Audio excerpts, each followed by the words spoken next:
Muy buenas tardes a todos. Si les parece, vamos a dar comienzo a esta sesión. En primer lugar, me gustaría informarles de un cambio de orden en las comparecencias. El señor don José Antonio López Trigo nos ha pedido que si puede intervenir en tercer lugar porque no llega a tiempo. Entonces, intervendrá en segundo lugar el señor Fumador y en tercer lugar, esperemos que llegue a tiempo, pues el señor López Trigo. ¿De acuerdo? Bueno, pues damos en primer lugar la bienvenida al señor González Zapioca. Le agradecemos no solo su presencia, sino también su disposición a informar en esta comisión. Tiene usted la palabra. Muchas gracias. Buenas tardes a todos y a todas. Quiero dar un saludo especial al presidente de la comisión y a todos ustedes, señores y señoras diputadas. Gracias. Reitero mi agradecimiento a la Comisión por darnos la oportunidad de explicar lo que nos preocupa en materia de salud mental y sugerir algunas soluciones que creemos contribuirían a mejorar la situación actual. Comparezco ante esta comisión con el ánimo de compartir con ustedes e intentar trasladarles lo que cada día viven gente con nombre, María, David, Paco, Claudia, y así sucesivamente hasta más de 1 millón de españoles y españolas que conviven actualmente con un problema de salud mental considerado grave comúnmente, y millones de familiares y personas allegadas a estas personas con nombre propio. Mi vecino, mi esposa, mi compañera de trabajo, mi padre, mis hijos, yo mismo, ustedes, podemos ser parte de ese 25% de la población que, según la Organización Mundial de la Salud, va a tener algún problema de salud mental a lo largo de su vida. Detrás de estos nombres y de la frialdad de las cifras se encuentran historias de vida, ciudadanos y ciudadanas que aprenden a convivir con una circunstancia de la vida cuyo origen no se conoce. Parece que hay un acuerdo en considerar que las causas para que aparezca un trastorno mental suele ser una combinación de factores genéticos, psicológicos y ambientales, es decir, del entorno social, económico y cultural y de las experiencias vividas. El hecho de que desarrollemos un problema de salud mental no tiene nada que ver con debilidad de carácter, ni es culpa de la persona, ni tiene por qué impedir que tengamos una vida plena, que formemos una familia o que aportemos algo a la sociedad. Así lo defendemos desde la Confederación Salud Mental España, una entidad con presencia en todo el Estado. Salud Mental España es una organización de interés social declarada de utilidad pública que representa a nivel estatal a más de 300 asociaciones con las que reunimos más de 47.000 socios y socias. Desde hace más de 3 décadas, en 2018 cumpliremos 35 años, representamos a este movimiento asociativo y nos dedicamos a la defensa de los derechos de las personas con problemas de salud mental y su entorno y a mejorar su calidad de vida. En definitiva, a procurar su inclusión social. Tantos años de trabajo y de experiencia desde la primera persona, bien sea como sujeto que convive con un problema de salud mental o bien como sujeto que vive cerca de alguien que tiene algún problema de salud mental, nos ha permitido conocer desde el terreno y el día a día cuáles son las necesidades y las peculiaridades que plantean los trastornos mentales y cuál es la situación de la salud mental en nuestro país. En este sentido, consideramos que los principales elementos que deben ponerse en juego para lograr que el ámbito de la salud mental, si me permiten la expresión, goce de buena salud, son promover la salud mental desde un enfoque positivo. Hablamos de un estado de bienestar. Tener buena salud mental nos va a permitir ser conscientes de nuestras capacidades individuales y afrontar las tensiones normales de la vida. Debemos, además, hablar de este tipo de cuestiones con naturalidad, como un aspecto más de nuestra vida al que prestar atención. También facilitar la participación de las personas con problemas de salud mental de forma plena en el día a día de la comunidad, sin barreras y en condiciones de igualdad de oportunidades.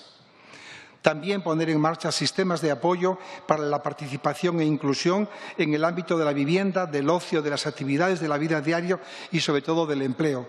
Recuerdo a todos ustedes, miembros del Legislativo, que el colectivo de las personas con trastorno mental tiene un desempleo del 85%.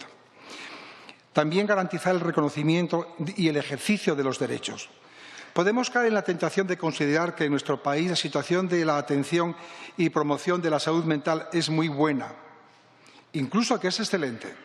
Sin embargo, la realidad nos dice que tenemos algunos problemas serios que es urgente abordar y que deberían formar parte de la primera línea de la agenda política. Estamos conviviendo con dos modelos, un modelo de atención comunitaria y un modelo de institucionalización.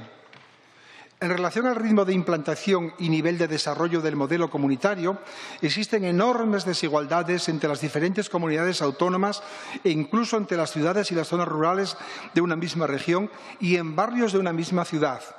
No existe una clara prioridad de las administraciones públicas hacia la salud mental, dejando en muchas ocasiones en manos del movimiento asociativo gran parte de la responsabilidad.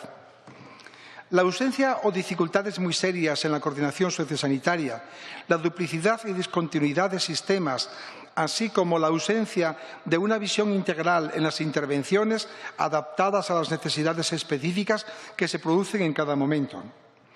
La carencia de una clara apuesta por unos servicios de salud mental libres de coerciones y respetuosos con los derechos humanos de los ciudadanos y ciudadanas con trastorno mental. La escasez tanto de recursos, dispositivos y programas destinados a la prevención y detección precoz, así como de recursos intermedios, centros de día, centros de rehabilitación psicosocial, etcétera, que garanticen la continuidad en el proceso de recuperación. Aunque se han incorporado diferentes disciplinas profesionales en los recursos de salud mental provenientes del trabajo social, de la psicología, de la enfermería, etcétera, el número es aún insuficiente, lo que conlleva, por ejemplo, mayor tiempo de espera entre citas y breve duración de las mismas, intervenciones centradas en el tratamiento farmacológico y escasa práctica del diálogo, de la escucha activa y la facilitación de la toma de decisiones, cuestiones estas fundamentales en salud mental. La atención en situaciones de crisis.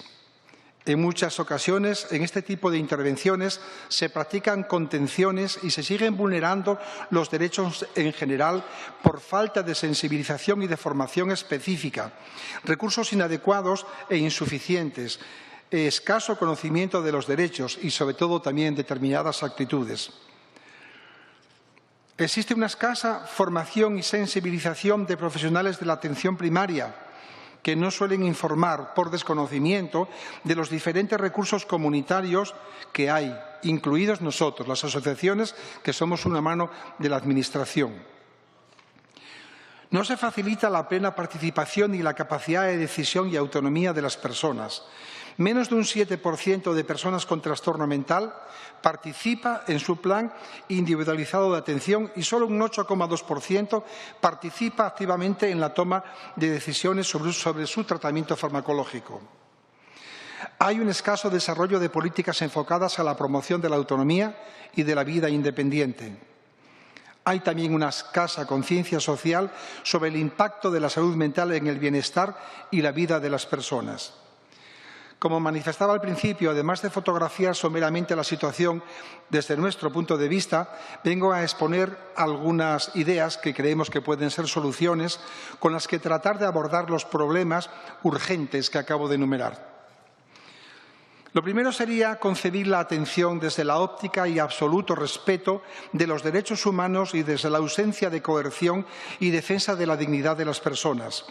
Tanto la Convención Internacional sobre los Derechos de las Personas con Discapacidad como el Manifiesto de Cartagena por unos servicios de salud mental respetuosos con los derechos humanos y libres de coerción de junio de 2016 son documentos que orientan hacia un marco adecuado en esta materia.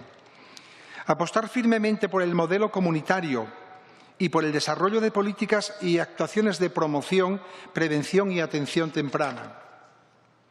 Arrancar de nuevo desde el Sistema Nacional de Salud una estrategia en salud mental que sirva de elemento vertebrador y cohesionador y marco común para todos los planes autonómicos de salud mental. Introducir en la cartera básica de servicios del Sistema Nacional de Salud 4 medidas terapéuticas. Las enumero. Planes individualizados de atención para todas las personas con trastorno mental. Equipos de intervención familiar, apoyo domiciliario, desarrollo de equipos multidisciplinares que atiendan a las personas con trastorno mental y su entorno. Garantizar que existan mecanismos y recursos de apoyo, información y psicoeducación para familiares y el entorno. Situar en el centro de todas las intervenciones a las personas con problemas de salud mental. Desarrollar políticas, normativas y estrategias enfocadas a garantizar la plena participación social y a eliminar miedos y desconocimiento, principalmente a través de una información veraz, positiva y objetiva. Poner en marcha un plan ambicioso de medidas para la inserción laboral. Prestar especial atención a la perspectiva de género en las políticas de salud mental. Promover la salud mental y atender adecuadamente los problemas de la salud mental de niños, niñas y adolescentes. Garantizar la coordinación social y sanitaria y el acceso a recursos efectivos de apoyo que promocionen la autonomía para evitar llegar a situaciones de dependencia. Articular una verdadera participación de las personas con trastorno mental, familiares y organizaciones sociales en el diseño y evaluación de las políticas públicas de salud mental. El hecho de comparecer hoy aquí contribuye, sin duda alguna, a que haya una conexión entre quien hace las leyes y la realidad sobre el terreno. Muchas gracias de verdad por ese interés. Y a continuación voy a dar la palabra al doctor Celso Arango, quien pondrá el zoom en la realidad concreta de las personas con psicosis y mostrará los resultados de una iniciativa en la que hemos participado que se llama el Proyecto Voz. Muchísimas gracias, Anel González, por pedirme que esté aquí con él. Y en 5 minutos, brevemente, yo les voy a hablar de un tema muy concreto. Muchas gracias a José Manuel Fernández por su interés en todo lo que tiene que ver con la salud mental y hacer posible esta comparecencia. Yo les voy a hablar de un tema muy concreto, que es el de las necesidades no cubiertas de las personas con esquizofrenia en este país, en España. Y lo voy a hacer no a través de una visión subjetiva o de mi experiencia clínica. Yo soy psiquiatra, trabajo en el Hospital Gregorio Marañón, sino lo voy a hacer a través de una encuesta que se ha realizado a más de 5.000 personas en este país, en todas las comunidades autónomas, tanto a personas que tienen trastornos psicóticos y esquizofrenia como a sus familiares. Y esto es el proyecto Voz, del cual les daré simplemente unas pinceladas y sus principales resultados. He traído unas diapositivas para apoyarme. Recordarles simplemente que la prevalencia de la psicosis es mayor del 1%. Si hablamos de esquizofrenia en aspectos más concretos, estamos hablando aproximadamente de unas 400.000 personas en este país. La esquizofrenia es la tercera causa de discapacidad en personas jóvenes entre los 15 y los 44 años. Afecta a adolescentes en sus edades más tardías de la adolescencia o adultos jóvenes. Y simplemente recordarles que por cada persona o por cada persona con diabetes mellitus tipo 1 hay 4 personas con esquizofrenia en este país. La mayor parte de estos gastos son gastos derivados de gastos indirectos de la falta de productividad. Entonces, con el objetivo de escuchar la voz en primera persona de las personas que acuden a los servicios de salud mental, a las unidades de rehabilitación psicosocial, a las asociaciones de pacientes y familiares en este país, se hizo el proyecto Voz. Hicimos una especie de programa piloto con una serie de personas y familiares para ver si eran capaces de entender las preguntas y poder contestar a las mismas. Y luego se hizo una encuesta concreta, sencilla, articulada en varias preguntas generales, preguntas que tienen que ver como cómo perciben su estado de salud, cuáles son las ayudas que les hubiese gustado recibir que no recibieron, en cuanto a los programas de rehabilitación y tratamientos psicoterapéuticos y farmacológicos, si llegaron en el momento adecuado, si fueron aceptados y su patología fue comprendida cuando recibieron el diagnóstico, etcétera, etcétera. Y como digo, voy a dar en estos 5 minutos unas pinceladas. Tenemos los resultados de 5.205 personas en todas las comunidades autónomas, incluida Ceuta. Nos falta solo la ciudad de Melilla. Viene ahí el porcentaje de personas que respondieron, 60% hombres, 40% mujeres. 68% eran pacientes y 32% eran cuidadores de esos pacientes. Y las respuestas provienen de asociaciones de pacientes y familiares, centros de rehabilitación psicosocial, hospitales o centros de salud mental ambulatorios. A grandes rasgos, ¿qué es lo que más les preocupa a las personas con esquizofrenia en este país? La Preocupación número 1 son las necesidades afectivas. El tener amigos, pareja, familia, gente que les comprenda y que les respete como son, independientemente de tener o no tener un trastorno mental. En segundo lugar es sentirse bien físicamente, aspectos que tienen que ver con el aseo, con la dieta, con el deporte. En tercero, saber qué va a ser de mí o de mi familiar en el día de mañana. El cuarto, el potenciar su autonomía. El quinto, dedicar tiempo a actividades placenteras, ocio. Y el sexto, trabajar o estudiar.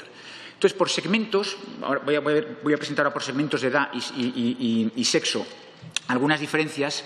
El 74% consideraba muy importante el poder trabajar o estudiar. Y esto era más importante todavía en aquellos jóvenes menores de 18 años o 18-25 años. Como ha dicho el presidente de la Confederación Española de Salud Mental, menos del 15% de las personas con esquizofrenia trabajan en este país.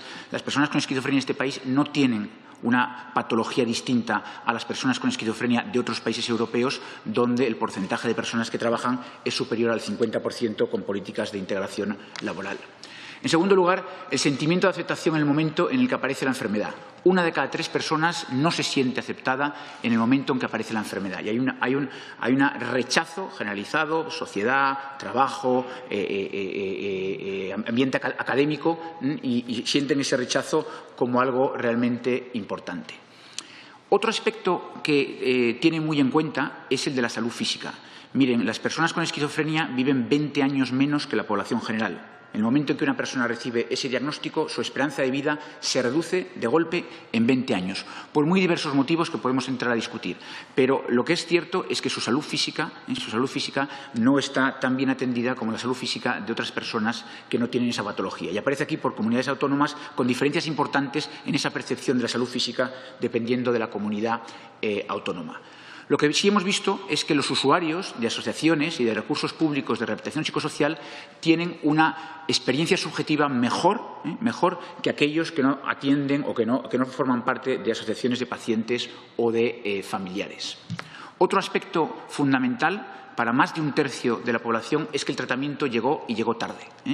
36% piensan que el tratamiento médico llega tarde, 35% que el tratamiento psicoterapéutico llega tarde y más de un 32% que los programas de rehabilitación, talleres o actividades lúdicas llegaron, pero llegaron tarde. Hay diferencias también por sexo y es un aspecto yo creo que es fundamental, y las mujeres, un porcentaje mayor de mujeres reconocen que el tratamiento o identifican que el tratamiento médico ha llegado más tarde de lo deseado, o el tratamiento psicoterapéutico, o mire esta diferencia, 36% frente a 15%, 36% de las mujeres consideran que los programas o intervenciones intermedias llegaron tardíamente. Cuando les preguntamos qué es lo mejor que podemos hacer para reducir el estigma asociado a la salud mental, identifica en un 90% una mayor inversión en esquizofrenia en los planes de salud mental. Y lo cierto es que a nivel nacional todavía no existe un plan de salud mental vigente y en muchas comunidades autónomas no lo tienen, o el que tienen no está vigente y ha caducado hace ya unos años. Cuando les preguntamos a las personas con esquizofrenia qué parte de la ayuda profesional es la que más valoran, no nos dicen ni el tratamiento farmacológico, ni tal. Lo que nos dicen, en primer lugar, es darme más información, conocer más la patología que tengo. Y, en un segundo lugar, mejoraría el grado también de satisfacción si hubiese mayor investigación en salud mental. Y voy a acabar diciendo que eso es lo que nos dicen las personas con esquizofrenia y que muchas veces, lamentablemente, los dispositivos asistenciales que tenemos no siguen la evidencia y no escuchamos probablemente lo que deberíamos escuchar. Este es un artículo que acabamos de publicar recientemente en la revista de la Sociedad Española de Psiquiatría y Sociedad Española de Psiquiatría Biológica, donde decimos que cuando la actividad asistencial no asiste a la evidencia, la falta de programas de intervención precoz en psicosis en España. Y lo que es cierto es que estos programas de intervención precoz que existen en la mayor parte de países europeos fueron puestos en marcha en el Reino Unido hace 10 años, fueron evaluados recientemente por el London School of Economics, la Escuela Económica de Londres, después de 10 años de implantación, y lo que se ha visto es que con la intervención precoz en psicosis las personas que la reciben tienen más acceso al trabajo, menos reingresos hospitalario, menos intentos de suicidio y suicidios consumados y un mejor nivel subjetivo de satisfacción. Y que la inversión, por cada euro que el Gobierno del Reino Unido invirtió en los programas de intervención precoz, El retorno 10 años más tarde fue de 18 euros en ahorro. Como había menos ingresos, trabajaban más, etcétera, etcétera, no solo se recuperó ese euro, sino que se ganaron 17 adicionales. Eso ha hecho que el NICE ponga los programas de intervención precoz en psicosis como algo obligatorio y ahora mismo en el Reino Unido en todos los counties son obligatorios. Ya simplemente, como es un tema que nos preocupa, invitarles a una reunión que vamos a hacer en breve, el día 8 de febrero, a todos ustedes, una reunión de jóvenes y psicosis que realizaremos con el profesor Valentín Fuster para que nos dé su visión de la intervención precoz en cardiovascular y nosotros la nuestra, diciendo que aquello que funciona en patología cardiovascular funciona también en patología mental. Muchas gracias. Muchísimas gracias, señor González. Doctor Arango, por acercarnos a la realidad de la socialista. Lo hará la señora Martín. Muchas gracias, presidenta. Muy buenas tardes y bienvenido, señor González Zapico y el doctor Arango. Muchas gracias por habernos hecho llegar todos estos datos y, sobre todo, hacernos llegar esas preocupaciones que yo creo que compartimos todos. Miren, estos días, con los datos que ustedes nos han dado, pues, lógicamente, preparando esta intervención, recurre una a verse el informe completo del Instituto Nacional de Estadística sobre el empleo de las personas con discapacidad y la verdad es que, bueno, nos tiene que preocupar mucho los datos contenidos en el informe. Es muy llamativo que, siendo la tasa de empleo de las personas con discapacidad con una media del 25%, pues sea un 14,3% en pacientes que sufren enfermedad mental.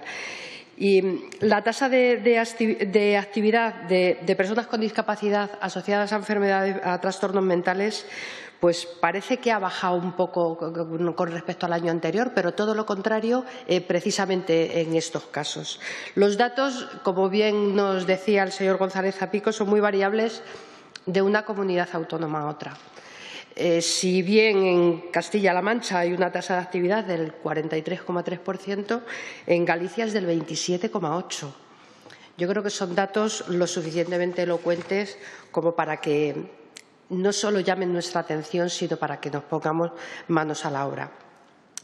Hemos tenido alguna reunión con el señor González Zapico y la verdad es que sabe que el Partido Socialista está muy preocupado por ese parón que sufrimos con la estrategia de salud mental. Una estrategia que tenía una vigencia de 2009 a 2013, que sigue pendiente de cerrar ese proceso previo a la elaboración de la nueva estrategia, que parecía que iba a ser 2017-2022, pero que tendrá que ser ya necesariamente 2018-2022 en el mejor de los casos. Claro, la pregunta más sencilla es ¿qué ha ocurrido de 2013 a 2018? Porque sí estamos convencidos de que 1 millón de pacientes no se han evaporado, por supuesto. Nosotros siempre hemos defendido que la estrategia, y además recogiendo todas las propuestas que ustedes nos han hecho, que la estrategia debe dar respuesta a los planteamientos y las necesidades que han hecho llegar al Consejo Interterritorial las diferentes comunidades autónomas y las diferentes asociaciones que representan a los pacientes. Queremos, lógicamente, que se les escuche y que se tomen en cuenta sus iniciativas para que llegue de nuevo al Consejo Interterritorial y que no sea de nuevo otra vez los pasos atrás que se vieron obligados a hacer desde el mes de marzo o abril. Nosotros siempre hemos pedido que la estrategia esté dotada presupuestariamente y, sobre todo, que el abordaje sea multidisciplinar y que la atención a la salud mental deje de ser en todas las comunidades autónomas y en todos los territorios como una especialidad, no quiero decir fuera del sistema, porque no está fuera del sistema, tiene que estar necesariamente dentro, pero sí está casi siempre, todavía permanece en muchas comunidades autónomas en un segundo plano. Nosotros compartimos la preocupación que nos han dicho de que tiene que haber un correcto seguimiento y apoyo a los pacientes y a los familiares. Y, por supuesto, compartimos que la inserción sociolaboral es fundamental para la evolución en ese amplio concepto de salud de los pacientes.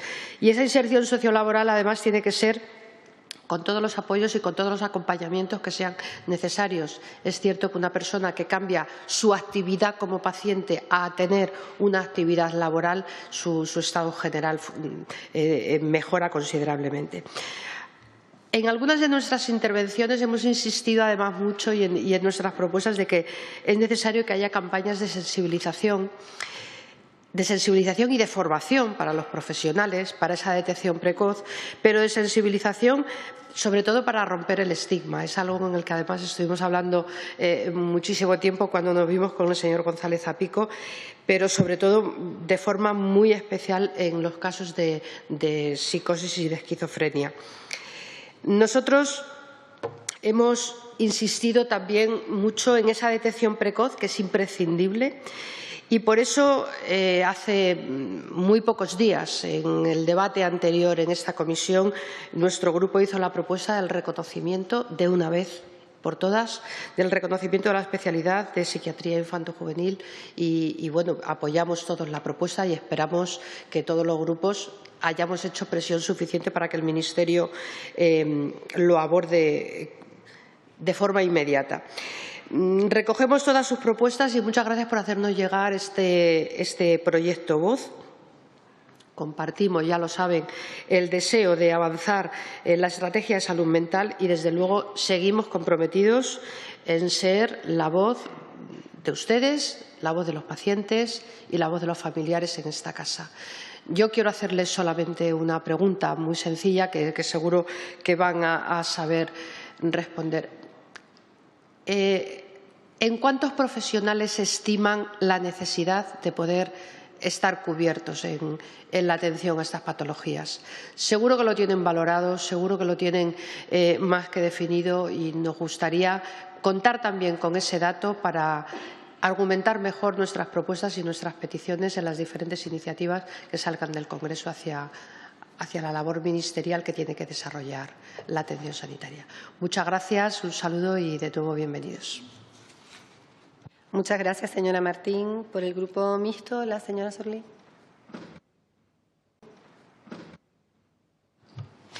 Bueno, muchas gracias por la exposición. Yo simplemente me gustaría que profundizara un poco más cuando habla del enfoque de derechos humanos en los déficits de atención en temas de salud mental. Me gustaría que profundizara un poco más a qué se refiere, qué cosas detectan que hay que trabajar más o qué nos está enfocando bien actualmente.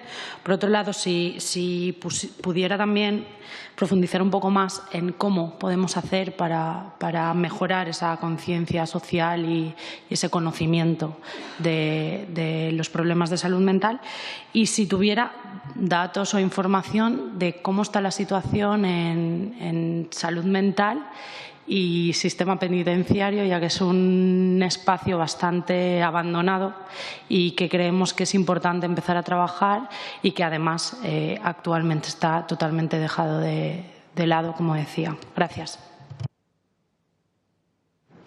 Muchas gracias, señora Sorlí. Por Ciudadanos, el señor Igea. Bueno, muchísimas gracias a los dos, al señor González y al doctor Arango, por su exposición. Y bueno, la verdad es que las dos intervenciones dejan una preocupación notable, ¿no? Sobre todo en los datos de desempleo, ¿no? Los datos de desempleo en enfermedad mental en nuestro país son altamente preocupantes y, además, como ha dicho la representante del Partido Socialista, son altamente variables, ¿no? Es imposible conseguir ninguno de los otros 5 objetivos principales que se revelan en el estudio si no conseguimos el que se supone que es el sexto objetivo, que es el del empleo, porque difícilmente tendremos autonomía, futuro, preocupación, ocio, si no tenemos empleo. Por eso a nosotros nos gustaría saber qué experiencias, aparte de la ya mencionada de Inglaterra y del Reino Unido, qué experiencias hay, qué evidencias hay de experiencias concretas que mejoren la tasa de empleabilidad de estos pacientes. ¿Qué podemos hacer a nivel práctico, a nivel real, para que esto mejore? También nos preocupa bastante la inequidad en este término, como en todos, en el Sistema Nacional de Salud, la ausencia de indicadores en el sistema sobre el funcionamiento de las unidades de psiquiatría. En realidad, de los indicadores clave solamente hay uno, que son tasas de reingresos, y yo no me he perdido.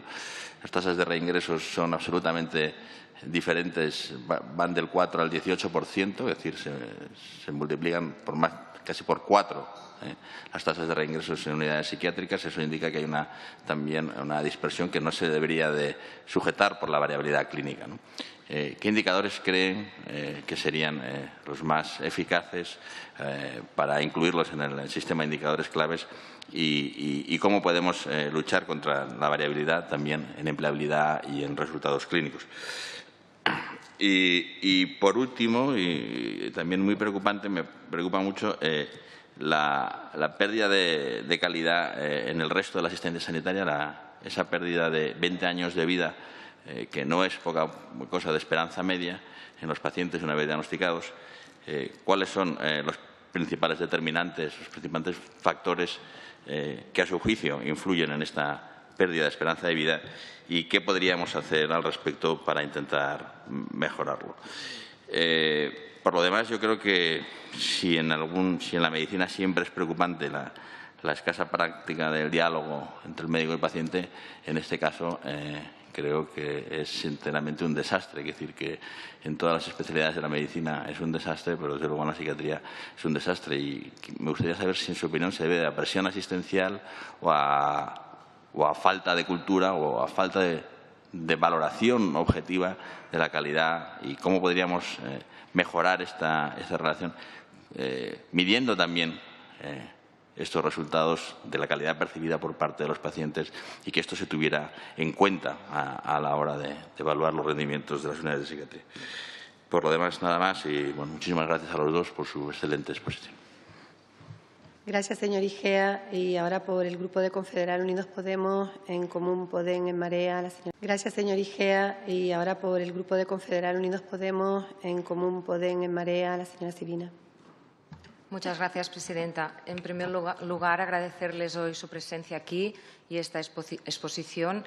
Sabemos que la salud mental es la gran olvidada. Este estudio que nos presenta hoy aquí con esta numerosa muestra, el cual hemos estado revisando, nos lleva a hacernos una serie también de un par de preguntas, voy a hacerles concretamente, y unas conclusiones que a nuestro modo de ver nos han llamado un poco la atención, ¿no?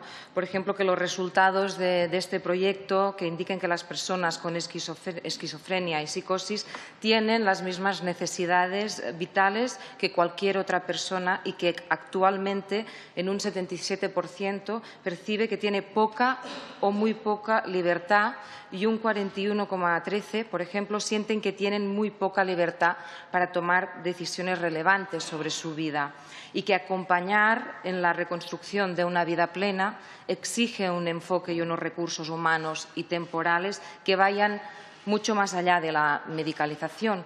Y a este respecto les preguntaríamos qué modificaciones harían ustedes sobre el actual sistema en salud mental para responder a las necesidades y a la voz de las personas con diagnóstico de psicosis o esquizofrenia. También preguntarles, por ejemplo, qué opinan de un plan nacional de salud mental o, en su defecto, que los planes de salud mental tengan que ser aprobados en las diferentes cortes autonómicas para consolidar dicho plan con el acuerdo mayoritario de los partidos y no dejarlo a expensas del Gobierno territorial de turno, por ejemplo.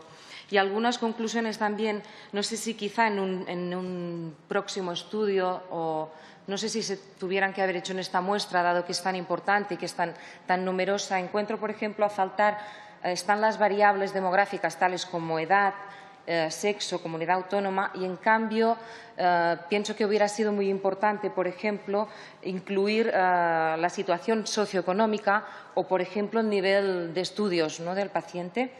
También, de conclusiones, esto no creo que sorprenda a nadie, pero bueno, pienso que debemos hacer hincapié y ponerlo en relieve.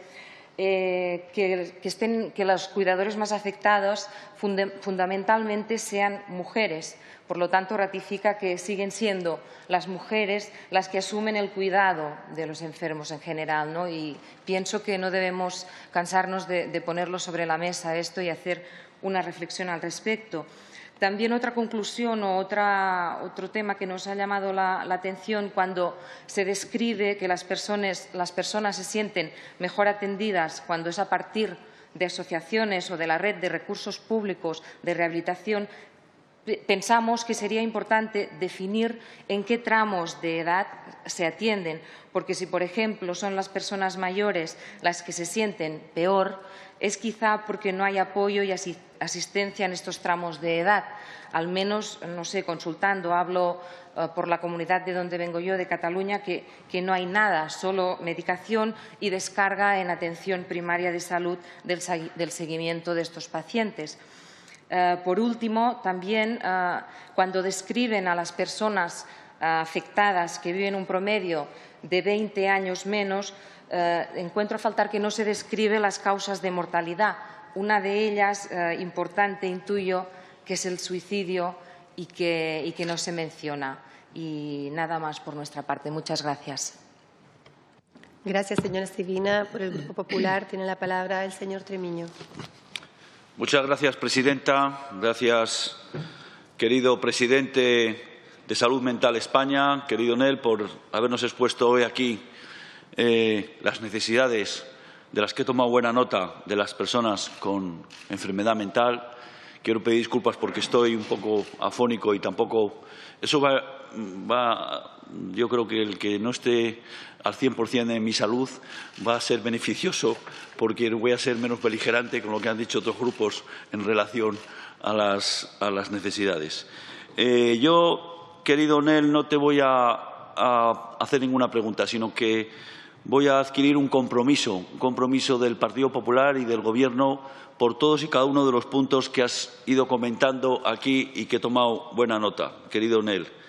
De la tasa de empleo del 14,3% frente al 28% en el resto de las discapacidades o el 85% de desempleo, es verdad que frente al crecimiento de empleo de personas con discapacidad en los últimos años, que es inédito y que nos tenemos todos que de alguna manera que aplaudir, no ha repercutido en el empleo de las personas con enfermedad mental. Como tú sabes, presidente, he trabajado codo con codo con personas, con compañeros de trabajo con problemas de enfermedad mental y sé perfectamente de la capacidad que tienen las personas con problemas de salud mental para trabajar y, sin embargo, siempre he dicho, y aquí lo reitero, que las personas con enfermedad mental tienen la doble discapacidad, la discapacidad en sí misma por su enfermedad y el rechazo social que tienen por el desconocimiento que hay generalizado en la población en cuanto a la salud mental. Con lo cual, desde luego, nuestro compromiso para que las cifras de empleo de personas con problemas de salud mental se incrementen en el empleo, igual que se están incrementando en el resto de personas con discapacidad al ritmo de un 20% anual de crecimiento. No se pueden quedar atrás y para eso, evidentemente, tenemos que trabajar. En relación a la estrategia de salud mental, también quiero decirte el compromiso del Partido Popular y el del resto de partidos, que aquí se ha dicho, porque, como todos sabemos, en el Consejo Territorial de abril de 2016 se llevaba al Pleno la estrategia y quedó paralizada por consejeros del Partido Socialista. Y pueden decir, no, es que no nos gustaba porque no estaba completa. Bueno, también es verdad que previamente había sido validada ya en las comisiones de trabajo, con lo cual no se entendió esa paralización. Yo te digo que el compromiso de este partido va a seguir trabajando para que en los primeros meses del año que viene, del año 2018, esté la nueva estrategia de salud mental 2018-2020. Y además, con ese enfoque multidisciplinar que has comentado, con atención y apoyo individualizado en el ámbito domiciliario de las personas con enfermedad mental, trabajando la prevención, que aquí también se ha comentado, y sobre todo ha habido una cosa que me ha llamado la atención y que es importantísimo, ¿no? Sobre todo para esa concienciación social, ¿no? Que la salud mental no depende de la debilidad de la persona. Qué frase tan acertada, querido Nel. Cómo se nota que trabajáis, evidentemente, y trabajáis por las personas como ningún otro. Cuenta con el apoyo del Partido Popular, desde luego, y yo creo que el de todos, ¿no? En mi etapa anterior en el Gobierno de España hice, además en un momento de crisis tan complicado, todo lo que pude, no yo, sino lo que es el Ministerio, para incrementar el presupuesto con cargo al IRPF para Salud Mental España se incrementó en más de 1 millón de euros, no llegó al millón, en 900.000 euros en los últimos 5 años, del 12 al 16, y desde luego porque sabemos que el trabajo que hace Salud Mental España es fundamental para avanzar las personas con enfermedad mental. Y en relación a las personas con esquizofrenia, a los datos que ha dado el doctor, de 400.000 personas, de ser la tercera causa de discapacidad, de que sus problemas son fundamentalmente por este orden las necesidades afectivas y sentirse bien físicamente y lo que es el futuro, el poder trabajar y estudiar, pues evidentemente ahí nos vas a tener, te tuteo, perdóname, nos vas a tener también codo con vosotros para trabajar y buscar problemas a las soluciones. Y yo creo que no solo al Grupo Popular, sino a todos los grupos que estamos aquí hoy representados en la comisión. No quiero, antes de terminar, pasar el momento de felicitar a Salud Mental España por la gran decisión que han tomado, por el avance en cuanto al protagonismo, a los verdaderos protagonistas, que son las personas con problemas de salud mental, que han de incluir en los órganos colegiados de la Federación, en los órganos de decisión, en los órganos a los verdaderos protagonistas, que es los que le mueven, que son las personas con discapacidad, con enfermedad mental. Sé que vais a tomar a partir de ahora esa decisión, lo hemos estado hablando antes de empezar, para que también las personas con enfermedad mental sean protagonistas reales en los órganos de decisión de vuestras organizaciones. Es un paso valiente y yo creo que ahí no os equivocáis, todo lo contrario, vais a conseguir todavía más respeto por parte de todos los ciudadanos y, por ende, de los grupos políticos que representan esta Cámara. Muchas gracias y ahí nos tenéis a tu disposición, querido presidente. Gracias, señor Tremiño. Para contestar las preguntas y los diferentes planteamientos que le han hecho los distintos grupos, tiene un nuevo turno de palabra que no sé si van a compartir o sí. Bueno, pues adelante. Yo supongo que el doctor Arango dará contestación a aspectos más técnicos que corresponden a un profesional. Me gustan mucho las preguntas que hicieron todos ustedes. Los equipos, si estamos mirando que hay que hacer una revolución y poner cientos de miles de profesionales, es un disparate. Efectivamente, en otras experiencias que hay por el entorno, a mí me gustaría decir a los legisladores y legisladoras que las cosas se pueden hacer de una forma diferente. A veces usando sentido común y a veces usando dando respuesta a la necesidad. Se pueden hacer de forma diferente las cosas y que suponga un respeto real a los derechos de las personas. Aquí los equipos pueden ser experiencias que ya conocemos en Europa, dividir la población por un número determinado de personas. Nosotros hicimos en su día una de las medidas terapéuticas que proponemos son los equipos multidisciplinares, que sería un número de profesionales, un equipo de multiprofesionales que sería para una determinada número de población. También tenemos experiencias de cómo se hace la asistencia en varios puntos del Estado, de cómo debe de ser el apoyo familiar. Y nosotros creemos y tenemos experiencia de saber que con muy poca más dotación de personal, pero que no tienen por qué ser psiquiatras, tienen que ser psicólogos, tienen que ser trabajadores, auxiliares, sobre todo enfermería. Y todo esto, y se puede atender de una forma totalmente diferente a la gente. En cuanto a la pregunta del penitenciario, pues eso es algo que hay que decir y había que decirlo a voces. En este país nuestro tenemos la desgracia de que los manicomios ahora son las cárceles. Yo, por mi experiencia como presidente de la Confederación, puedo afirmar, por mi experiencia, que casi el 30% de la población reclusa tiene un tratamiento psiquiátrico. Y puedo daros ejemplos concretos.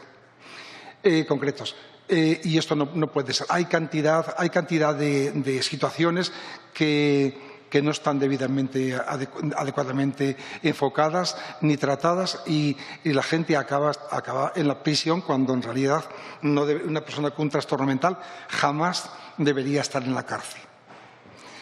Debe existir y existen fórmulas alternativas para que eso sea así. Insisto, el 30%. La médica jefa de la enfermería de Villabona, yo soy asturiano, disculpad. La fui a ver y me dijo que consumía el sueldo de un auxiliar de una enfermera y un auxiliar en preparar la medicación psiquiátrica a 650 personas. Y esto hablo de hace 8 años. La cárcel de Villabona tenía en aquel momento 1.570, 1.560 personas ingresadas.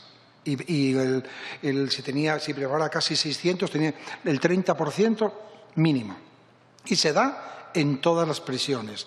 Eso es un caso sangrante que también hay que poner encima de la mesa. En cuanto al desempleo, ¿qué hay que decir del desempleo? Pues lo que tengo que decir, que me gustaría que fueran todos ustedes conscientes que es imprescindible para cualquiera de nosotros, pero para una persona que tiene un trastorno mental, que contemplar ese estadio final de acceso al empleo, que pueda permitir tener su autonomía, su participación en la vida económica, eso es lo más terapéutico que puede tener cualquier persona. Todo el mundo necesitamos trabajar para acceder a lo mismo, pero mucho más una persona que tiene un problema de salud mental. La estrategia, ¿qué modificaciones habría que hacer para dar una respuesta a las personas con un problema de salud mental? Son muchas, son diversas, pero sobre todo creo que tiene que ver con un cambio en la actitud política en el tratamiento de la salud mental y tiene que ver también con un cambio radical social en cuanto a cómo percibimos y cómo nos relacionamos con la enfermedad mental. Me gustaría poner en valor el nombre de la confederación que tengo el honor de presidir. No quiero hablar de enfermedad mental, quiero hablar de la salud mental. Y la salud mental es un patrimonio de todos, que todo el mundo tenemos derecho a ellos. A alguna gente le falta más y a otra le falta menos. A alguna gente le falta más tarde y a otra más temprano. Pero la salud mental es algo envolvente. No es algo que tenga que ver, que toque a los demás. Todos nosotros, en nuestro entorno privado más íntimo y en el familiar más cercano, debemos de ser conscientes que la salud mental es algo que debemos defender todos, porque es cosa de todos. En cuanto al apoyo que decía Nacho Tremiño sobre las propuestas y demandas de salud mental, un ruego más al Gobierno y un ruego más a todos los legisladores y legisladoras.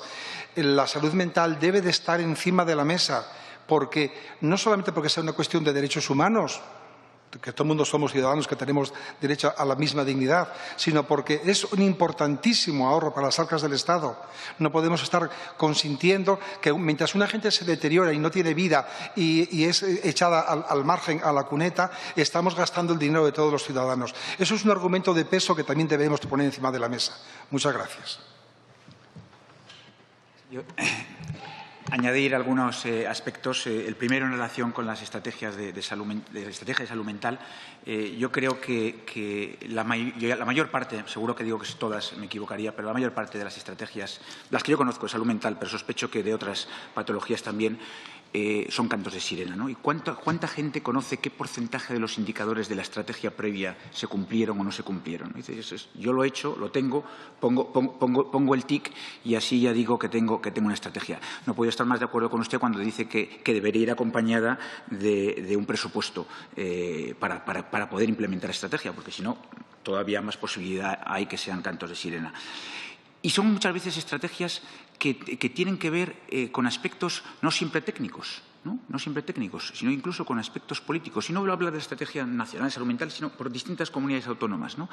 Y hay buenos cardiólogos y malos cardiólogos, y hay buenos oncólogos y malos oncólogos, y hay buenos psiquiatras y malos psiquiatras. Entonces, el que los coordinadores de las estrategias sean personas de reconocida adscripción a un partido o a otro es algo que yo creo que dice muy poco de muchas de esas estrategias de salud mental.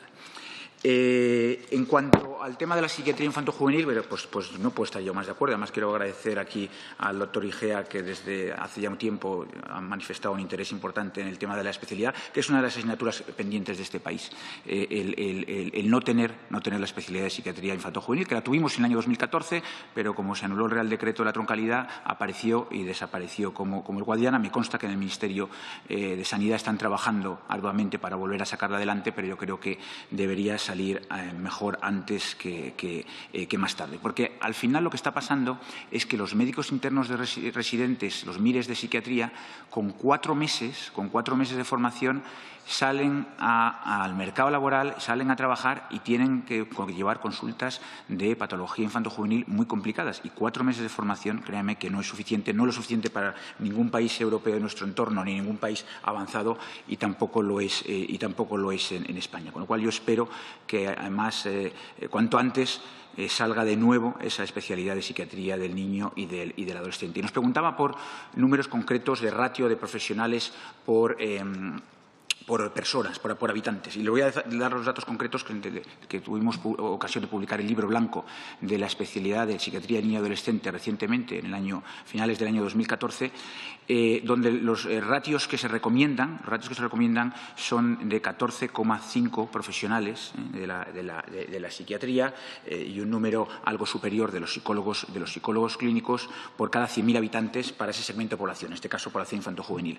Pues frente a ese 14,5, las discrepancias en España van desde el 9,28 profesionales en el País Vasco, 6,26 en Navarra, a 1,6 en Extremadura, o sea, 5 veces de diferencia entre unas comunidades autónomas y otras, 6,42 en Cataluña, 2,48 en Galicia, 2,72 en Andalucía, o sea que hay unas diferencias realmente que son muy notables. En cuanto a lo del empleo protegido, ¿por qué pienso yo que aquí somos menos capaces de incorporar al mercado laboral a personas con discapacidad, en este caso concreto personas con trastorno mental grave, esquizofrenia? Porque yo creo que tenemos una mentalidad muy de todo o nada. Y aquí o se sirve para trabajar al 100% o no se trabaja. Y si hay una azafata de vuelo que queda embarazada y por lo tanto no puede trabajar, no pasa a ser azafata de tierra, simplemente no trabaja, ¿no? Y entonces hay personas que trabajan y desarrollan su trabajo de la manera mejor que pueden hacer, y eso para ellos es muy productivo, para la sociedad es muy productivo y para los familiares es muy productivo. Y eso de o todo o nada yo creo que nos hace mucho daño. Falta de indicadores, desde luego. Hay algunos que son muy crudos. Lo hemos visto, el porcentaje de personas con un trastorno mental grave que trabajan. Otro, la esperanza de vida media. ¿Cuál es la esperanza de vida media de personas con esquizofrenia o trastorno bipolar o autismo en este país? Son realmente crudos. Otros yo creo que son muy importantes también. Es la tasa de suicidios por patología mental o porcentaje de personas en tratamiento. Y otros, desde luego, muy importantes, listas de espera. En la Comunidad Autónoma de Madrid hay una lista de espera de 6 meses para adolescentes con trastorno mental grave para que vayan a un hospital de día, un recurso intermedio. Claro, esos 6 meses están esperando en casa, ni van al colegio ni hacen nada, esperan en casa a que haya un dispositivo para ellos. En cuanto a la forma de reducir el estigma, hay muchas, pero una que yo creo que es muy importante es el estigma que empieza en el propio profesional. Y cuando yo estoy trabajando en mi hospital y le pido una interconsulta al médico de medicina interna, viene y lo primero que hace es mirar para atrás porque tiene miedo de entrar en la planta de hospitalización de psiquiatría. Y si somos capaces de formar a los médicos, a los propios profesionales, no solo los médicos, a todos los profesionales de la sanidad en que las personas con trastorno mental no son más graves, que no son más violentas que la población general y que muchos de esos estigmas hay que perderlos, probablemente ya estaríamos haciendo algo importante. El tema de la poca libertad yo creo que tiene que ver mucho con el paternalismo, ¿no? Todavía seguimos ejerciendo una medicina muy paternalista. Yo sé lo que es bueno para ti, muchas veces ingresos involuntarios, etcétera, etcétera, o restricciones que se llevan a cabo que nada ayudan, porque luego al final a corto plazo puede conseguir tratar a una persona en contra de su voluntad, a medio y largo plazo la pierde para siempre, ¿no? Y además porque yo creo que estamos muy acostumbrados a una prevención terciaria, a que nos parapetamos en las camas. Yo creo que es necesario menos camas y muchos más recursos intermedios. Cuando las cosas van mal, el sistema responde, y responde muy bien porque tiene las urgencias, tiene las camas, etcétera, etcétera. El problema es en esos estadios iniciales y en esas fases de prevención, sea primaria o sea secundaria, que ahí es donde yo creo que hacemos más agua. Yo además le agradezco las sugerencias que ha tenido para próximos estudios, donde incluiremos otras variables como el nivel socioeconómico, etcétera, etcétera. Algunas están aquí en la página web, se puede acceder de forma gratuita a los resultados generales, pero muchas de ellas no estaban. Hombre, yo he oído decir que en Cataluña no hay nada, pero claro, yo traigo aquí el Plan Director de Salud Mental y Adiccions de CatSalut, publicado publicado en julio del 2017, donde sobre un presupuesto solo en el plan de hospitalización de 300 y pico millones de euros, han aprobado una partida adicional de 70 millones de euros. 70 millones de euros para el año 2017-2020. Ya les gustaría a otras comunidades autónomas, incluida la mía, el tener ese presupuesto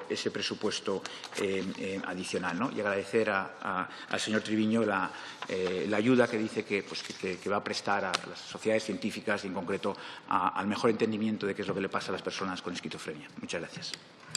Señor González, solamente quería añadir una frase que yo creo que es de justicia. La carga de la enfermedad mental en nuestro país está en la familia.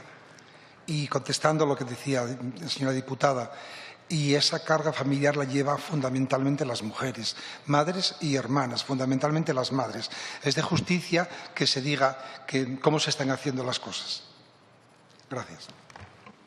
muchas gracias a ambos en nombre de los miembros de la comisión por su comparecencia. Y hablemos de salud mental, no de enfermedad mental.